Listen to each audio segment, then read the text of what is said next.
ಶೌಚಾಲಯದ ಪಠ್ಯಗಳನ್ನು ಮಾಡ್ಕೊಂಡು ಬರ್ತಾ ಇದ್ದಾರೆ.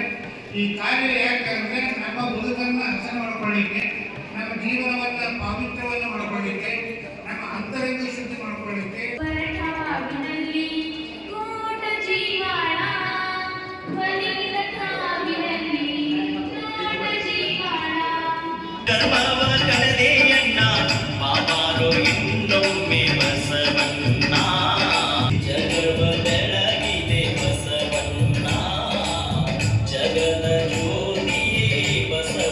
ಬಸವಣ್ಣ ನಿನ್ನ ಕಂಡು ಕಂಡು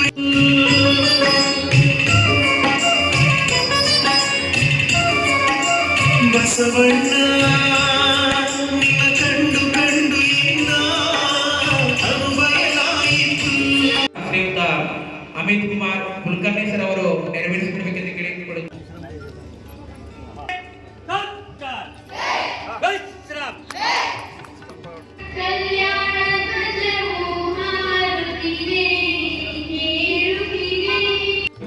ನಾವು ಪ್ರಾರಂಭ ಮಾಡಿದಂಥ ಈ ಪವಿತ್ರವಾದಂಥ ಪರಮ ಪೂಜ್ಯರ ಜನ್ಮಸ್ಥಳದ ಪಾದಯಾತ್ರೆಗೆ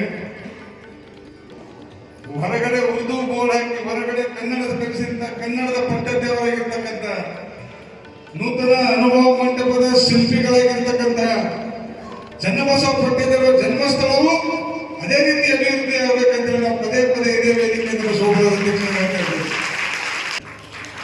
ಇಡೀ ಹೊರಗಡೆ ಉಳಿದು ನಾವು ಪದಕ ಹಾಕಿ ಕನ್ನಡ ಕಲಿಸುವ ಮೂಲಕ ಶಾಂತಿವರ್ಧಕ ಶಿಕ್ಷಣ ಸಂಸ್ಥೆ ಸ್ಥಾಪನೆ ಮುಷ್ಟಿ ಫಂಡ್ದಿಂದ ಸ್ಥಾಪನೆ ಮಾಡಿ ಇವತ್ತು ಭಾರತದ ಅಂತಾರಾಷ್ಟ್ರೀಯ ಮಟ್ಟಕ್ಕೂ ಈ ಭಾಗದವ್ರು ಬೆಳೆದಾರಂದ್ರೆ ಅದಕ್ಕೆ ಮೂಲ ಕರ್ತೃತ್ವ ಶಕ್ತಿ ಅಂದರೆ ಅದು ಡಾಕ್ಟರ್ ಚನ್ನಬಸವ ಪಟ್ಟದೇವರು.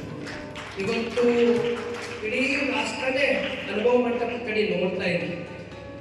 ಅಂಥ ಸಂದರ್ಭದಾಗ ಏನೂ ಇದ್ದ ಸಂದರ್ಭದಾಗ ಅದು ಪಾದಯಾತ್ರೆ ಮೂಲಕ ಬಸವ ಕಲ್ಯಾಣಕ್ಕೆ ಹೋಗಿ ಅದು ಅನುಭವ ಮಂಟಪವನ್ನು ಕಟ್ಟಿ ಇಡೀ ಬಸವ ತತ್ವದ್ದು ಎಲ್ಲರಿಗೂ ಬಸವ ತತ್ವದ ಬೆಳಕನ್ನು ಹಂಚಿದವರೇ ಪರಮ ಪೂಜ್ಯ ಡಾಕ್ಟರ್ ಚನ್ನಬಸವ ಪಟ್ಟದೇವರು.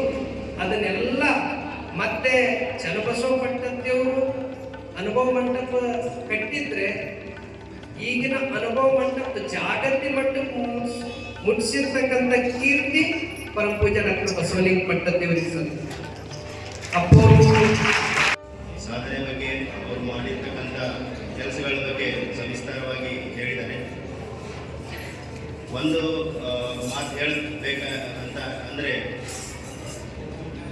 ಎಷ್ಟೇ ದೊಡ್ಡ ವ್ಯಕ್ತಿ ಇರಲಿ ಅಥವಾ ಸಮಾಜ ಸೇವೆ ಮಾಡುವಂಥದ್ದಿರಲಿ, ಅವರು ಸೇವೆ ಮಾಡುವಂಥದ್ರಲ್ಲಿ ನಿಸ್ವಾರ್ಥ ಸೇವೆ ಅಂತ ಏನು ಹೇಳ್ತೀವಿ ನೋಡಿ, ಆ ನಿಸ್ವಾರ್ಥ ಸೇವೆ ಒಂದಿತ್ತು ಅಂತಂತಂದರೆ ಅವರು ಏನು ಸಮಾಜ ಬೆಳವಣಿಗೆ ಆಗಬೇಕಾಗಿದೆ, ಎಲ್ಲಿ ಏನು ಬೆಳವಣಿಗೆ ಆಗಬೇಕಾಗಿದೆ ಅದು ಆಟೋಮ್ಯಾಟಿಕ್ ಆಗಿ ಬೆಳವಣಿಗೆ ಆಗ್ತಾ ಹೋಗ್ತದೆ. ಬಸವಲಿಂಗ ಪಟ್ಟದೇವರ ಸಾಧನೆಯನ್ನು ಅನುಭವ ಮಂಟಪ ಆಗಲಿ, ಈ ಕರ್ಡ್ಯಾಳ್ ಸ್ಕೂಲು ಮತ್ತು ಕಾಲೇಜು, ನಾವು ಇವನ್ ಹೈದರಾಬಾದ್ ಬೆಂಗಳೂರು ಅಲ್ಲೆಲ್ಲ ಹೋದ್ರೂ ಕೂಡ ಈ ಶಾಲೆಯ ಒಂದು ಹೆಸರನ್ನ ಅಲ್ಲಿನೂ ಕೂಡ ಕೇಳ್ತಾರೆ, ಅಲ್ಲಿನೂ ಕೂಡ ಹೇಳ್ತಾರೆ. ಆ ಕಡೆಯಿಂದ ಎಲ್ಲೂ ಕೂಡ ಜನ ಮಕ್ಕಳು ಇಲ್ಲಿ ಬಂದು ಅಭ್ಯಾಸವನ್ನು ಕೂಡ ಮಾಡ್ತಾರೆ. ಸೊ ಹಾಗಾಗಿ ಈ ಒಂದು ನಿಸ್ವಾರ್ಥ ಸೇವೆ ನಮ್ಮ ಚನ್ನಬಸವ ಪಟ್ಟದೇವರಿಂದ, ಬಸವಲಿಂಗ ಪಟ್ಟದೇವರು ಮತ್ತು ಶ್ರೀ ಗುರು ಬಸವ ಪಟ್ಟದೇವರಿಂದ ಏನು ನಿಸ್ವಾರ್ಥ ಸೇವೆ ನಡೀತಾ ಇದೆ, ಈ ನಿಸ್ವಾರ್ಥ ಸೇವೆಯಲ್ಲಿ ನಾವು ಕೂಡ ನಮ್ಮ ಸೇವೆಯನ್ನು ಇದರಲ್ಲಿ ಅಳವಡಿಸೋಣ, ನಮ್ಮ ಸೇವೆಯನ್ನು ಕೂಡ ಇದರಲ್ಲಿ ಇರಲಿ ಅಂತ. ಕೂಡ ನಾವು ನೋಡಿದರೆ ಅಂತ ದೊಡ್ಡ ಸ್ಕೂಲು ಕಾಲೇಜು ಸ್ವಾರ್ಥದಿಂದ ಅದು ಆಗ್ಲಿಕ್ಕೆ ಸಾಧ್ಯನೇ ಇಲ್ಲ. ಸೊ ಇವರ ಒಂದು ನಿಸ್ವಾರ್ಥ ಸೇವೆಯಿಂದ ಅಷ್ಟು ದೊಡ್ಡ ಬೆಳೀತಾ ಇದೆ. ಚನ್ನಬಸವ ಪಟ್ಟದೇವರು ಇನ್ನೂ ಆಶೀರ್ವಾದ ಮಾಡಲಿ, ಬಸವಲಿಂಗ ಪಟ್ಟದೇವರು ಕೂಡ ಇನ್ನೂ ಚೆನ್ನಾಗಿ ಆಶೀರ್ವಾದ ಮಾಡಲಿ. ಈಗ ಇಲ್ಲಿಂದ ಕಮಲ್ನಗರದಿಂದ ಪಾಲ್ಕಿಗೆ ಪಾದಯಾತ್ರೆ ನಡೀತಾ ಇದೆ. ಇನ್ನೂ ಬರುವಂಥ ವರ್ಷಗಳಲ್ಲಿ ಚೆನ್ನಾಗಿ ದೊಡ್ಡದಾಗಿ ಬೆಳೆಯಲಿ, ಎಲ್ಲರಿಗೂ ಕೂಡ ಚನ್ನಬಸವ ಪಟ್ಟದೇವರ ಒಂದು ಆಶೀರ್ವಾದ ದೊರಕಲಿ ಅಂತ ತಿಳಿಸ್ತಾ ಒಂದು